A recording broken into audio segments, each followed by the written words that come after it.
Continuing with the readings for the fourth Sunday of Easter, April 26th, 2026, Psalm 23, of course, everybody's favorite. The Lord is my shepherd. I don't want to necessarily go verse for verse because I figure a lot of us will probably have this memorized. The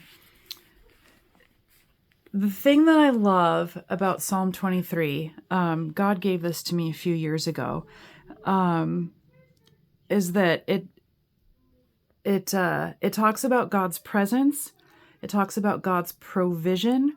It talks about our purpose, and it talks about his permanence. So there's 4 P's: presence, provision, purpose, and permanence.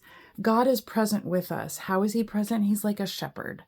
What does that mean about us? That we're sheep. Sheep are really dumb. I don't know if you've ever been around sheep. I have a cousin who has a farm. Sheep they're so dumb. They really cannot take care of themselves at all. They need their shepherd to do everything for them. So it makes it an apt metaphor for us, right? What can we do? Nothing. What do we have to offer? Nothing.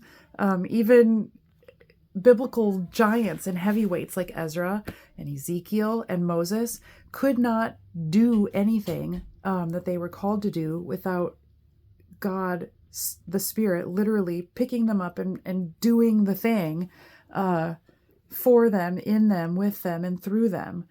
And so we rely on him. We rely on his presence as the shepherd to do everything for us.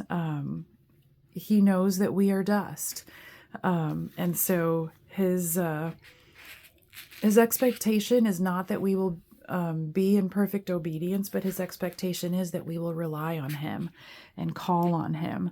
And so he provides for us. Psalm 23 talks in really wonderful language about all the ways that he provides for us. He provides so that we won't be in want. He is going to provide the things that we need. And in a lot of cases, he provides far more than we need. He lets us lie down in green pastures, leads us beside quiet waters, restores our soul, guides us in the path of righteousness. And this is permanent, right? We'll dwell in the house of the Lord forever. In the prayer that Jesus prays in the night before he dies, in John, I think it's chapter 17, he says, "No one snatches my sheep out of my hand." They are secure. Our dwelling is forever. If we are believers, if we have declared for him, and if we continue in the apostles' teaching and fellowship and the breaking of the bread and in the prayers, then we're secure. We will dwell in his house forever. So that's permanent. And all of this gives us a purpose. What is our purpose?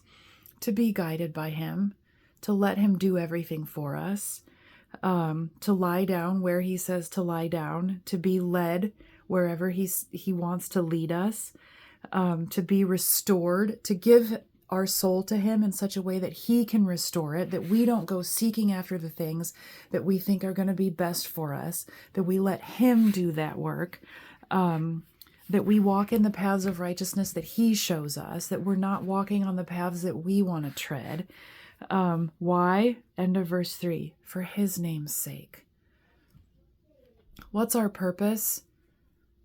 To be who he created us to be sheep that know their shepherd's voice and follow him and trust him that he knows what's best for us and that he's going to do those things.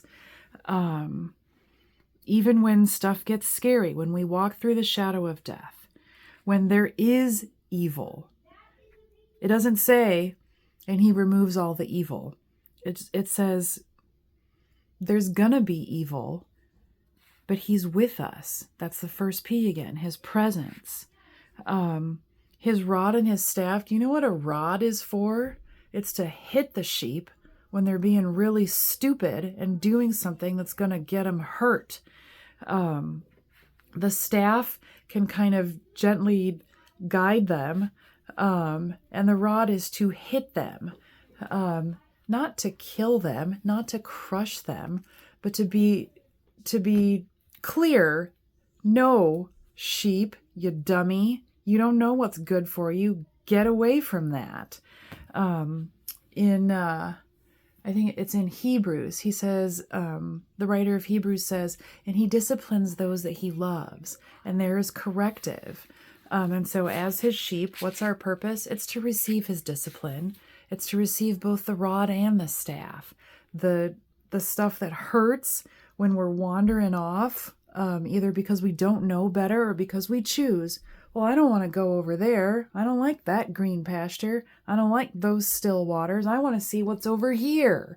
And he says, come on back. Stop it.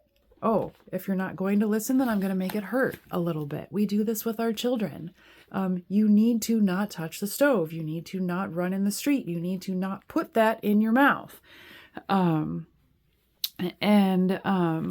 So what's our purpose? To be sheep, to fulfill the desire for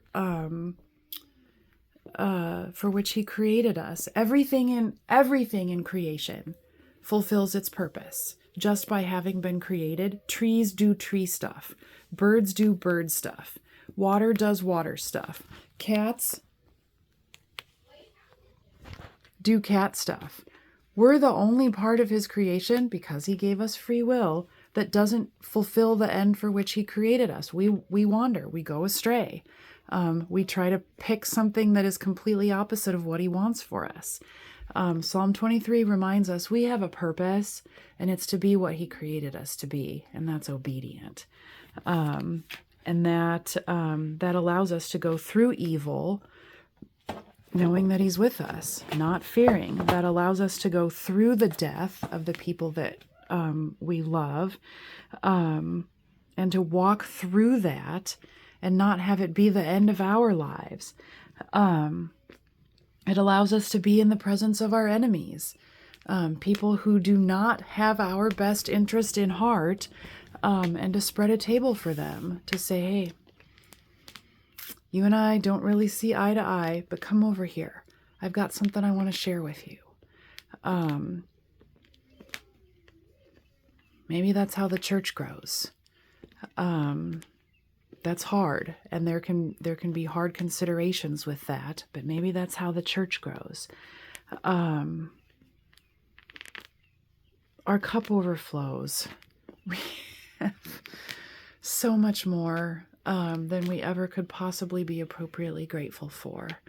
And so this week, as we get ready for Easter 4 and Good Shepherd Sunday, let's think about his presence. Let's think about his purpose for our lives. Let's think about how permanent is the hope that we look to in our future.